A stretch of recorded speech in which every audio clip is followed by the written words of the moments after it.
Sean Diddy Combs has been sentenced to federal prison. Yesterday, a judge ordered the disgraced rap mogul to spend the next 4 years and 2 months behind bars. He was also fined $500,000. Diddy was convicted in July for transporting people across state lines for sex. He was acquitted of more serious charges. Diddy gave an emotional speech in the courtroom ahead of the sentencing, apologizing to his victims and family, calling his actions disgusting. California resident is heading to prison for 8 years for trying to assassinate Supreme Court Justice Brett Kavanaugh.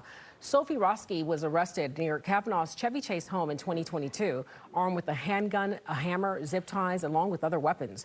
The U.S. Marshal Service says the number of threats directed at federal judges has more than quadrupled over a 7-year span. A large fire at the Southern California refinery is now under control. This one broke out Thursday night right outside of Los Angeles at the Chevron refinery in El Segundo.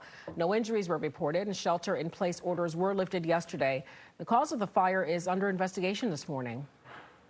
The Virginia ACLU has filed a class action lawsuit against ICE for allegedly detaining minors who had legal protections from deportation. That is according to the Virginia Mercury.